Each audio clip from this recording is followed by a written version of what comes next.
अस्सलाम वालेकुम। 12th class Urdu objective इस तरह के सवाल दिए जाएंगे आपको एग्ज़ाम में। देखिए यहाँ लिखा भी रहेगा, दर्जे झेल मारूजी सवालात में से 50 का सही जवाब मुंतखब करें। 50 से ज़्यादा जवाब देने पर शुरू के ही 50 सवालात जांच किए जाएंगे, तो इसका ख़ास ख्याल रखना है।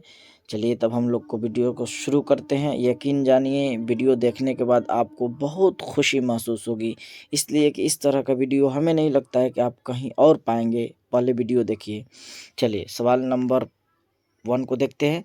नज़ीर अहमद की कहानी के मुसन्निफ़ कौन है? तो बिल्कुल सही जवाब होगा नज़ीर अहमद की कहानी के मुसन्निफ़ फ़रहतुल्लाह बैग है, जो अपने उस्ताद नज़ीर अहमद पे ये खाका लिखे हैं। ये आपके शामिल निसाब में नहीं है, इसीलिए हम बोले कि आपको इस तरह का वीडियो नहीं मिलेगा। हर सवाल पर आपको डिस्कशन के साथ देखिए किस तरह से असल पढ़ाया जाता है उर्दू। चलिए दूसरा सवाल है, सिपारे दिल किसकी तसनीफ़ है? तो ये आप जान रहे हैं ख्वाजा हसन नज़ामी की तसनीफ़ है। ख्वाजा हसन नज़ामी की एक और तसनीफ़ है जिसका नाम है नज़ामी बंसुरी। ये भी आपको याद रखना है, नज़ामी बंसुरी। ठीक। सैयद सुलेमान नदवी के पैदाइश आप जान रहे हैं 1884 में। भी बाज पुराने लफ्ज़ों के नई तहकीक लिखे हैं। मीर अमन बागो बहार दस्तान लिखे हैं। वज़ीर आगा इंशाइया क्या है लिखे हैं। वज़ीर आगा के पैदाइश 1922 ईस्वी में। मीर अमन के पैदाइश 1748 ईस्वी में। आपको ध्यान रखना है, दिया नहीं है किताब में, लेकिन आपको ध्यान रखना है 1748 ईस्वी में मीर अमन के पैदाइश। ख्वाजा हसन नज़ामी 1878 ईस्वी में पैदा हुए, ध्यान रखना है आपको। चलिए आगे देखते हैं हम लोग। सैयद सुलेमान नदवी की वफ़ात। सैयद सुलेमान नदवी की वफ़ात 1953 ईस्वी में। 1958 ईस्वी में मौलाना अबुल कलाम आज़ाद। 1955 में ख्वाजा हसन नज़ामी, सैयद सआदत हसन मंटू, सब आपको ध्यान रखना है। चलिए इंशाइया का मकसद क्या है? तो इंशाइया का मकसद है तंजो मज़ा। ध्यान रहे आपको ये नहीं लगा देना है, ये तंजो मज़ा सही जवाब होगा। ये जिद्दत तराजी नहीं लगाना है। सवाल अगर रहता क्या इंशाइया का मकसद जिद्दत तराजी है, तो इसका जवाब नहीं होता, लेकिन ये सवाल नहीं है तो इसमें कोई कन्फ्यूजन नहीं होना है, इसलिए इसका जवाब तंजो मज़ा होगा। ध्यान रहे इस चैनल पे बहुत ही कम गलत का उम्मीद रहता है, इसलिए कोशिश ज़्यादा किया जाता है कि अच्छे तरह से पहले मुताला करके फिर पढ़ाया जाए, तो वही है, इसमें आपको ध्यान रखना है। चलिए अगला सवाल को हम लोग देखते हैं। जन्नत से हुक्म सफ़र किसे हुआ था? आप जान रहे हैं हुक्म सफ़र ये आदम अलैहिस्सलाम को हुआ। बिल्कुल सही जवाब होगा हज़रत आदम। किसकी ख्वाहिश पर मीर अमन ने बागो बहार जैसी किताब तर्जमा की थी? तो बिल्कुल सही जवाब होगा जॉन गिलक्रिस्ट। ये जॉन गिलक्रिस्ट आपको ध्यान रखना है। चलिए आगे हम लोग देखते हैं। टोबा टेक सिंह किसका अफसाना है? तो टोबा टेक सिंह ये सआदत हसन मंटू का अफसाना है। कृष्ण चंद्र आप में नहीं है। राजेंद्र सिंह बेदी ये आपको क्वारंटाइन लिखे हैं पता है, और राजेंद्र सिंह बेदी 1915 में पैदा हुए। सआदत हसन मंटू 1912 में पैदा हुए, ध्यान रखना है आपको। चलिए आगे हम लोग देखते हैं। प्रेमचंद भी आप में नहीं है। अफसाना प्रोमिस का मरकजी किरदार कौन है? तो प्रोमिस का मरकजी किरदार अम्मू है। जमशेद ये भी किरदार है। ये अम्मू के 4 बेटे थे, जमशेद, खुर्शीद, हमीद, रशीद। तो ये ध्यान रखें, जमशेद ये शिकागो में रहता था अमेरिका के, हमीद इंडिया में रहता था, ख्वाजा भी ये खादमा थी, ध्यान रहे। चलिए शफ़ी जावेद की पैदाइश कब हुई? तो शफ़ी जावेद की पैदाइश 1935 ईस्वी मुजफ्फरपुर। 1934 नहीं है तो 1936 है, जिलानी बानो, ध्यान रखना है दोनों को आपको। चलिए आगे देखते हैं हम लोग। इनमें से कौन सा अफसाना निगार शामिल निसाब है? माने कौन सा आपके निसाब में शामिल है? आप जान रहे हैं सलाम बिन रज़ाक, ये तीनों आपके निसाब में शामिल नहीं है, ये तीनों आपके निसाब में शामिल नहीं है। चलिए आगे हम लोग देखते हैं सवाल नंबर 11 को। मौलाना आज़ाद की पैदाइश कहाँ हुई? मौलाना आज़ाद की पैदाइश 1888 ईस्वी में मक्का में। मक्का कहाँ है? सऊदी अरब में। दिल्ली में फ़रहतुल्लाह बैग, ख्वाजा हसन नज़ामी, ध्यान रखना है।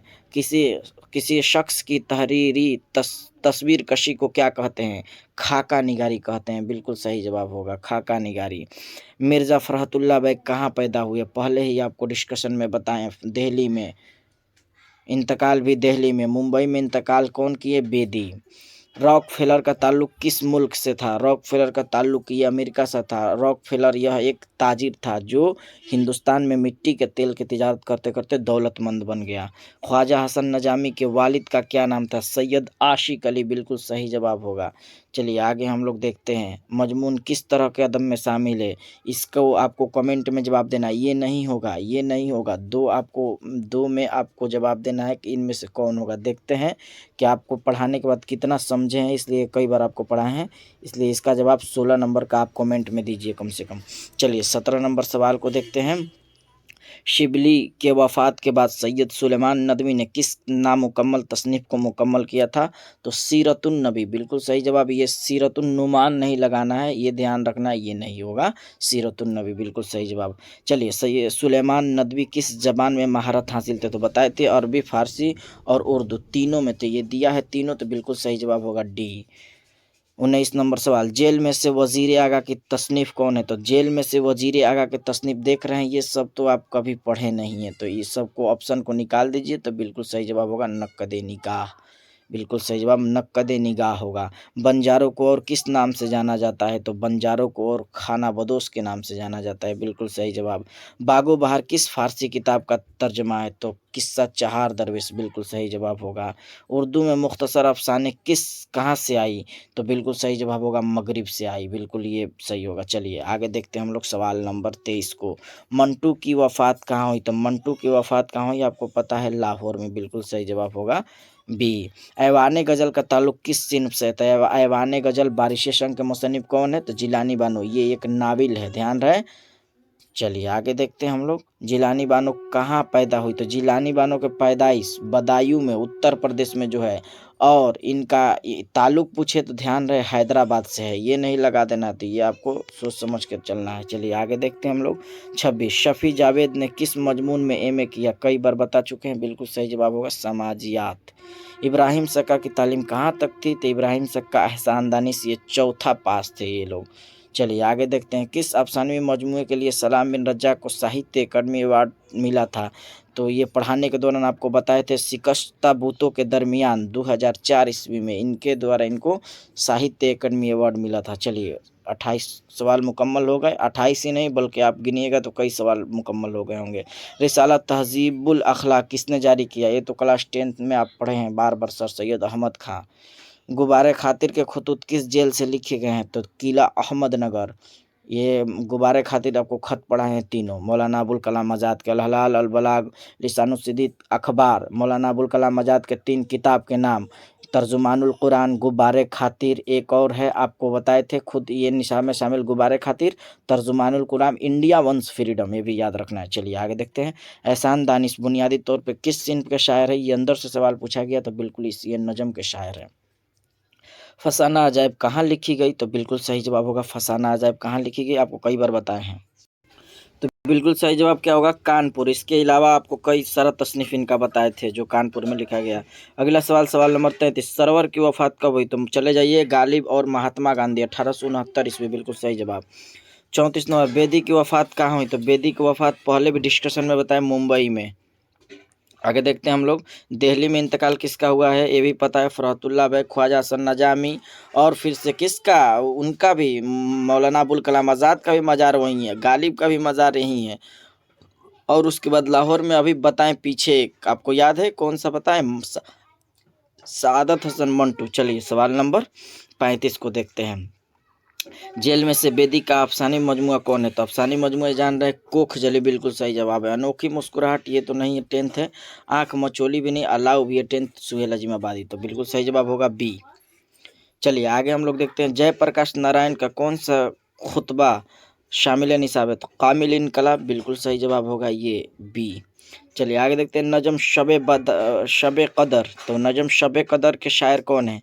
तो नजम शब कदर का शायर आपको देखिए, आपके निसाब में ये शामिल नहीं है, ये हाल ही भी नहीं शामिल है। अब आपको चेस करके इसका भी जवाब देना है कि इसमें डी होगा या सी होगा। चलिए 2 आपके लिए जवाब। आगे देखते हैं, अली सरदार जाफरी के पैदाइश कब हुई? तो अली सरदार जाफरी के पैदाइश 1913 में, सादत हसन मंटू 1912 में, एहसान दानिश 1914 ईस्वी में, राजेंद्र सिंह बेदी 1915 में। सब याद होना चाहिए। चलिए आगे देखते हैं, इनमें से कौन सी नज़म अली सरदार जाफरी के है? तो मेरा सफ़र और गुफ्तगू। देख लीजिए, ये मेरा सफ़र है, गुफ्तगू नहीं है, तो बिल्कुल सही जवाब डी होगा। सवाल नंबर 40, अमीर हनफी की पैदाइश कहाँ हुई? तो अमीर हनफी की पैदाइश इंदौर में, यह सही जवाब हो जाएगा। इंदौर कहाँ है बताएं भी पढ़ाने के दौरान। चलिए, संग पिराहन किसकी शायरी मजमुआ है? तो संग पिराहन अमीर हनफी के, बिल्कुल सही जवाब हो जाएगा बी। आगे देखते हैं हम लोग, खेती कैसी नज़म है? तो खेती एक आज़ाद नज़म है, पढ़ाए भी हैं। चलिए आगे देखते हैं, अकबर इलाहाबादी किस तरह के शायर थे? तो अकबर इलाहाबादी ये जरीफ शायर थे। चलिए अगले सवाल को देखते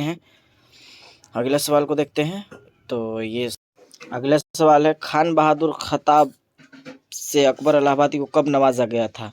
तो बिल्कुल इसका सही जवाब होगा 1898 ईस्वी में। चलिए, जफ़र कमाली की जरीफाना शायरी मजमुआ का उन्वान क्या है? तो उसका उन्वान आपको पता है कि किताब में नहीं शामिल है, लेकिन ये होगा बिल्कुल सही जवाब, क्या होगा? जराफतनामा। चलिए आगे हम लोग देखते हैं, सवाल नंबर 47 को, बनावटी शायर को अदबी इस्तिलाह में क्या कहते हैं? तो मुतशायर कहते हैं। ये इतशायर नहीं लगा देना है, ध्यान रहे। जो पैरोडिया लिख दे गमखार, वह शायर गमखार है। चलिए, यूजोनिय मुंताले की कौन सी नज़म आपके निसाब में शामिल है? तो यूजोनिय मुंताले, हम नहीं जानते, आप जानते हैं तो बताइए। हम नहीं जानते, समझ रहे हैं ना, आप जानते हैं तो इसको बताइए। तो बिल्कुल सही जवाब होगा हम नहीं जानते। चलिए आगे देखते हैं, जाहिदा ज़ैदी किस मजमून के प्रोफेसर थी? तो ये बिल्कुल अंग्रेज़ी के, बिल्कुल सही जवाब डी होगा।